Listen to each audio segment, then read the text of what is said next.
Again, Erev Shabbos, everybody. Welcome to Jerry's Parsha Ponderings for Parshat Lech Lcha. We are going into the Parsha. I always said if you have Lech Lcha as a Bar Mitzvah Parsha, you're not going to have a problem with what to talk about. There is just so much in this week's Parsha, and I am trying to keep these videos to 10 minutes or less. It hasn't been easy. Last week with the flood and Noach, I kind of got carried away a little bit, so sorry about that, but we're going to try to keep this to 10 minutes or less. Lech Lcha is just so huge, so much going on here. Lech Lcha is the first mitzvah given to a Jew, to Yisrael, Avram Avinu. Yeah, he hadn't had the Brit Milah yet, but he still was the first Jew. He was Ivri. Avraham HaIvri, he was the first Hebrew. Ivrit is what we speak. It comes from Aver. It's Aver from Shem, from Noach. But Aver is where the term Hebrew comes from. We are the forever, the eternal people. And Avram was the first Ivri, and the first mitzvah he was given was Kol Nefesh B'Nefesh, and get on that plane. Come on the wings of eagles, and come to Eretz Yisrael. Lech Lcha me'artzecha mi'moladetecha mi'beit avicha el Eretz asher areka. Come to Eretz Yisrael. And we have to keep this in mind, that this was the first mitzvah, because without the land, there is no Am Yisrael, and we are forever. We are Ivri. We are the eternal people. And it says later on, a few sukkim later, V'havarcha mevarcheka. Those that bless you, I will bless. Whoever blesses Am Yisrael is blessed by Hashem. And boy, have we seen this throughout history. Even those that oppress us, eventually they wind up in the dustbin of history, and all we have to do is look back. Where are the ancient Egyptians? Where are the ancient Romans? Where are the Greeks? Now, I'm talking about the Greeks that are selling ouzo in Athens. I'm talking about the ancient Greeks, the Syrian Greeks of Hanukkah. Where are they all? Where's Amalek? I mean, the actual nation of Amalek probably doesn't exist anymore. There are people that act like Amalek, but anybody that tried to oppress Am Yisrael, it hasn't gone really well for them. And this was the blessing given to Avram Avinu, V'avarcha mevarcheka u'mekalelcha ha'or v'nivrachu v'cha kol mishpachot ha'adama. Through Am Yisrael, the nations of the world will be blessed. And let me just point out something a little modern as far as this is concerned. Look at what the state of Israel has given the world. Look at what Am Yisrael has given the world just over the millennia. But just the technology that comes out of Israel, every modern convenience is coming out of technology that was born in Eretz Yisrael, and we see that we are the light unto the nations. We have to consider that, because it's not only the stuff, it's not only the material blessing that we bring unto the world, but it's also, and more importantly, the spiritual blessing. And we have to be a light unto the nations through our actions and not just what we're producing. Where did Avram go? Vayavar Avram ba'aretz ad makom Shechem ad Elon Moreh. Where was he? Was he in Tel Aviv? Was he in Haifa? Well, he was everywhere. But because he had to travel throughout the land, kum hitalech ba'aretz is in this week's Parsha. But he was hanging out in Shechem. He was hanging out in Elon Moreh. By the way, if you can get to Elon Moreh, we recently did a great trip. Our Moatzah did up to the Shomron. There is a great winery up there in Elon Moreh. You're going to taste some of the best Merlots, but it's the blessing of the land. But where were we? We were in Shechem. We were in the heartland, Yehuda v'Shomron. That was where Avram and Yitzchak and Yaakov were hanging out. It wasn't along the beaches in Tel Aviv.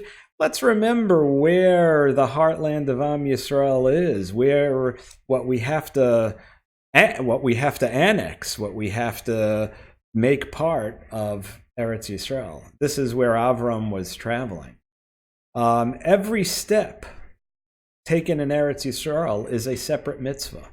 A person that travels through Eretz Yisrael on Chol HaMoed, we take. Our Rav said something very interesting this past Chol HaMoed. Normally, one should try not to leave the sukkah on Sukkot. He said, however, if you're in Eretz Yisrael, it is such a great mitzvah to travel throughout the land, l'tayel, that can't be discounted. So that is at least as important a mitzvah as staying in the sukkah. Oh, yeah, if you could find a sukkah along the way, that's great. But the mitzvah of kum hitalech ba'aretz is such a great mitzvah that it pretty much it pretty much takes over any other mitzvah at the time. Abraham was given a blessing, but that big blessing, the covenant, didn't come until he separated from Lot. It says that the land wasn't big enough to hold them both, so Avram went his way, im emin v'asmeila, in the smol ve'emina, right? You go your way, I'll go mine. Why? Lot wasn't like the greatest influence. As we see in next week's Parsha, he was hanging out in Sodom, and, what happens in Sodom stays in Sodom. You know what I mean. It's kind of Vegas-y. And Hashem told him, nah, you guys got to separate. You go your way, he'll go his way, and that will be the best thing. And that's ultimately what wound up happening. But once that happened, Avram was given the greatest blessing ever given to anybody in the history of all of mankind. And we see how important it is to separate ourselves from bad influence. If we see that someone's bringing us down or something is bringing us down, whether it's a person, whether it's an activity, we have to say, it's time to separate from this particular thing and this particular person. And that was when the great blessing was given to Avram. And what was that blessing? And this is probably the most difficult part of this week's Parsha. And the part that I'm really going to concentrate on is the covenant between the pieces, the Brit Bein Habtarim, not the Bris Bein Habsarim, meat with a sin, but the Batarim, the pieces. This is the way covenants were done at the time. And as I started saying back in Bereshit and Noach, a lot of what we see in the Torah was based on what was going on in society at that time. And the Torah is a living, breathing document. And just as we see how things were done in ancient times, everything can be applied to modern day. So what exactly was this covenant? Avram was told, take 3 cattle, 3 goats, and 3 lambs, split them in half. And he walked between the pieces. And that was the way a covenant was done in those days. But what was so symbolic of it? He also took a dove and a turtle dove.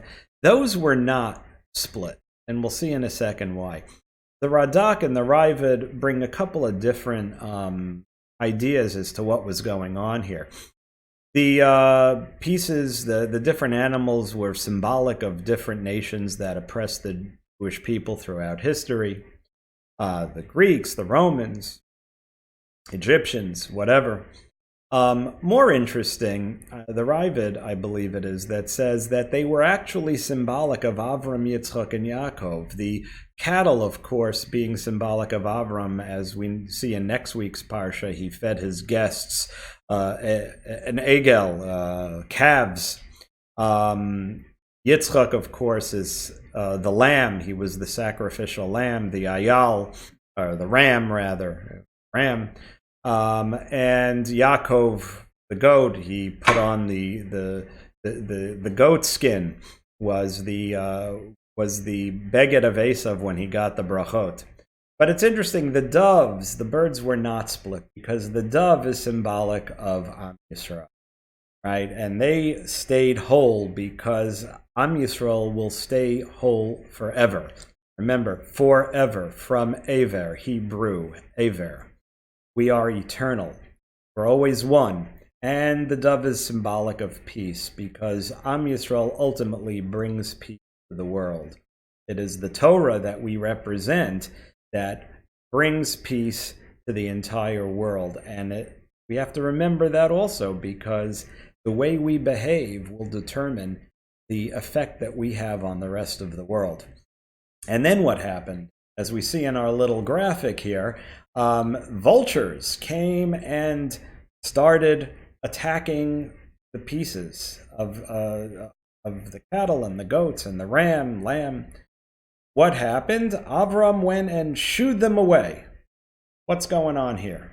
Well, the vultures are symbolic, Rashi brings this, that the vultures are symbolic of the evil that will befall Am Yisrael, whether it's through persecution or through tsuris, trials and travails, and ultimately Avraham, the source of goodness and kindness and chesed and Torah in the world, will shoo away all the evil. And ultimately, we will come to the eternal peace.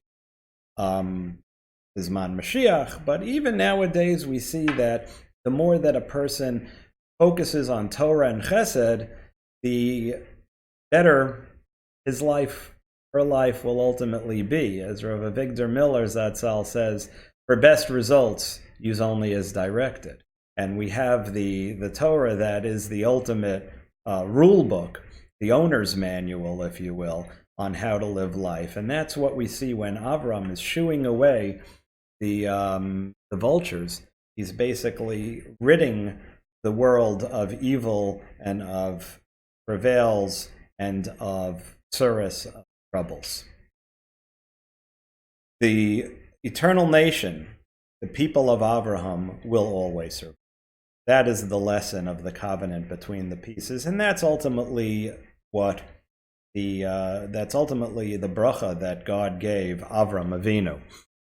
And how do we make sure that we are part of the covenant? And once again, it always goes back to being a member of the club.